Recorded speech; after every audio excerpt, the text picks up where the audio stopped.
I did not flinch. I did not look away. I just kept my hands folded in my lap and watched my sister-in-law, Renee, 34 years old, my husband's younger sister, the one who had always smiled too wide whenever she looked at me, drop something into my wine glass. She thought I was watching the string quartet. I was watching her reflection in the window behind them. My name is Vivian. No, wait. Let me start the way this story actually started, which was not at the anniversary party but 7 months earlier when I found the first discrepancy. I am Ren Calloway. I am 38 years old. I have been a forensic accountant for 11 years, which means I spend my days looking for things people try to hide. Numbers that don't add up. Transfers that happen at odd hours. Patterns that only reveal themselves when you step back far enough to see the whole picture. It is funny, in a way that is not funny at all, that I did not think to look closer at my own home. My husband, Daniel Calloway, 41, is a civil engineer. We met at a Canada Day party in Ottawa 14 years ago. He spilled his beer on my white dress and spent the rest of the evening apologizing and making me laugh. We got married in 2013 in a small ceremony in the Gatineau Hills. We bought a house in Westboro 3 years later. We had a good life. I thought we had a good life. Daniel's family is from Thunder Bay originally. His mother, Harriet Calloway, 66, moved to Ottawa after Daniel's father passed to be closer to us. She is the kind of woman who brings casseroles without calling first, and who says things like "in my day" before any sentence that ends in something unkind. I managed her. The way you manage weather. You dress for it. You don't fight it. Daniel's sister, Renee Calloway Marsh, 34, is a different matter entirely. Renee works in marketing. She is charming and quick, and she has always had a gift for making you feel like you imagined things. Like that time she told Harriet I'd said something dismissive about their family cottage, when I had said nothing of the sort. Like the time she told Daniel's colleague that I had turned down a dinner invitation because Ren thinks she's too busy for people like us.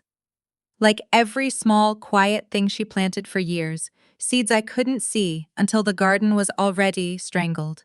Renee's husband, Marcus Marsh, 37, is a real estate agent.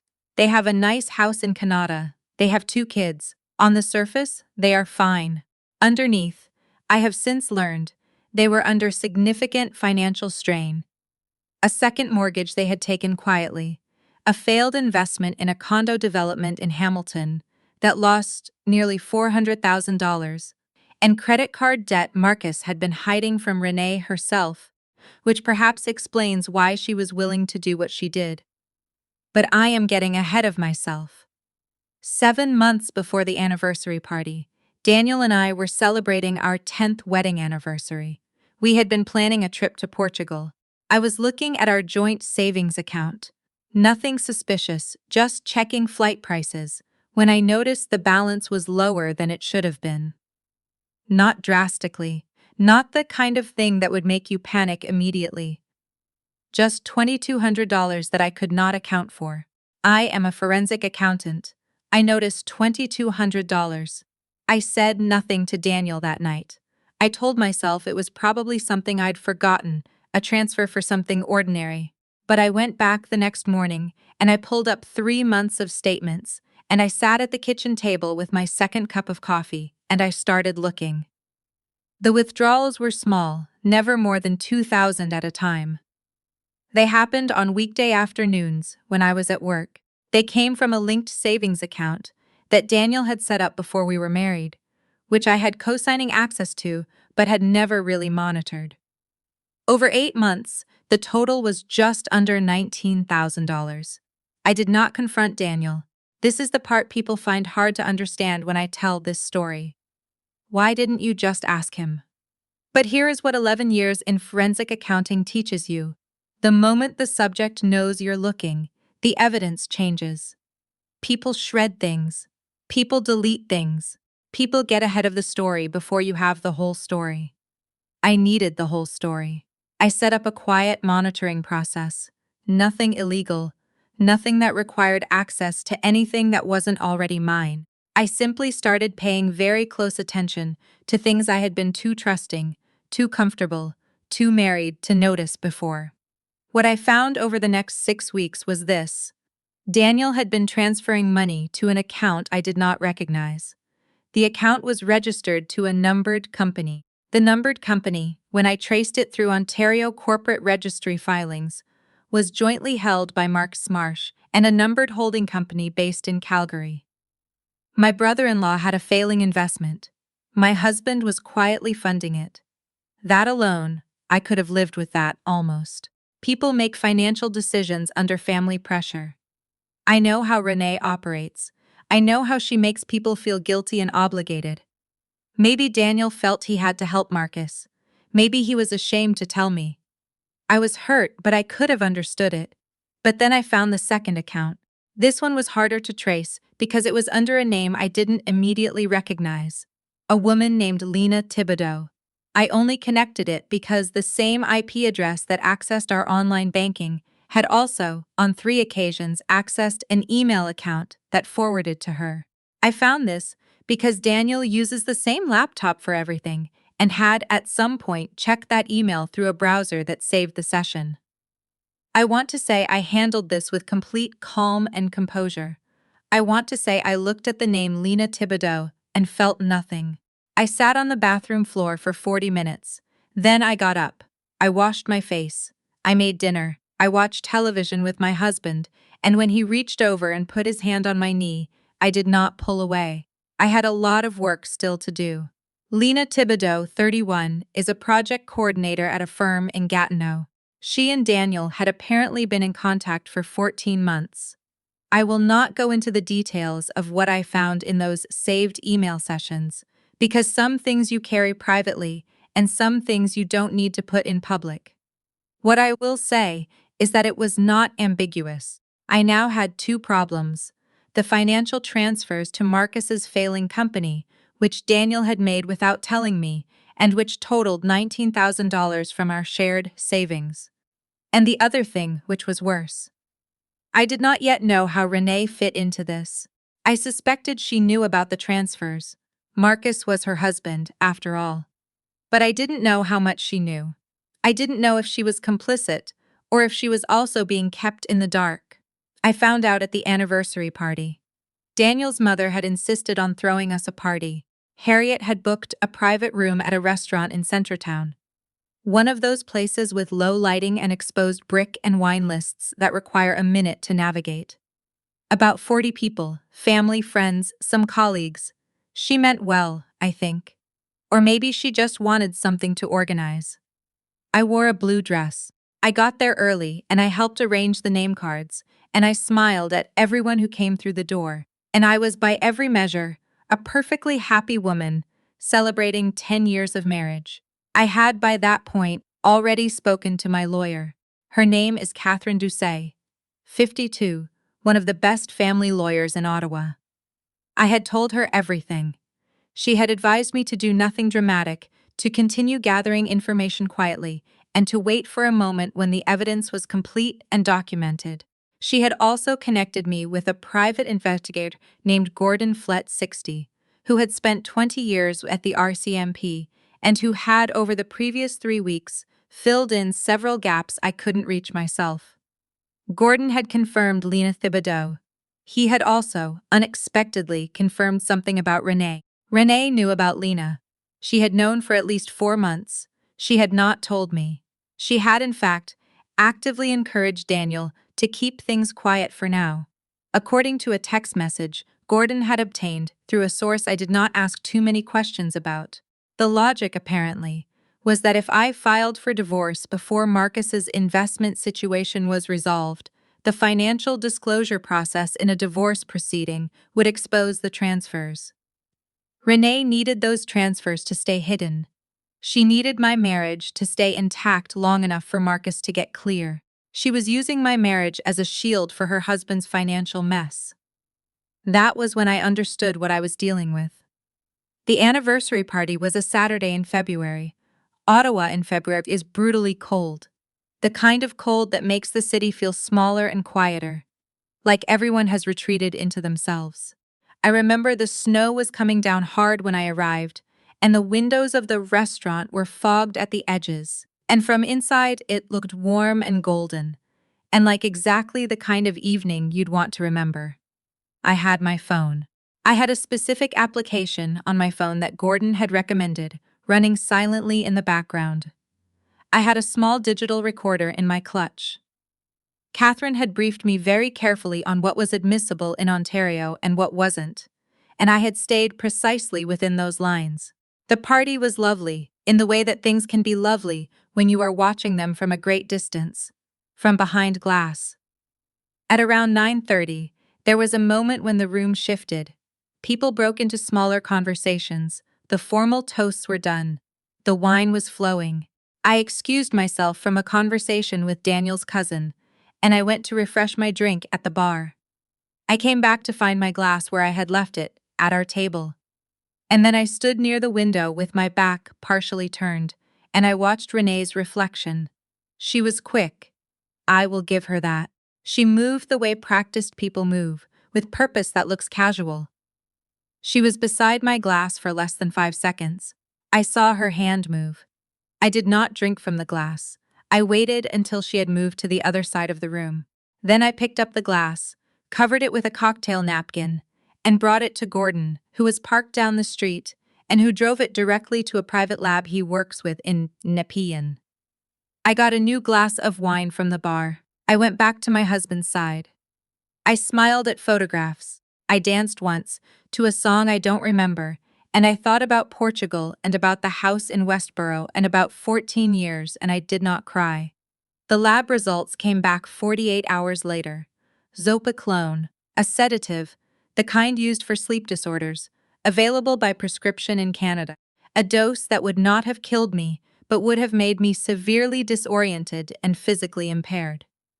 Enough, if I had drunk it at a party with 100 witnesses, to make me look like I had overindulged embarrassingly.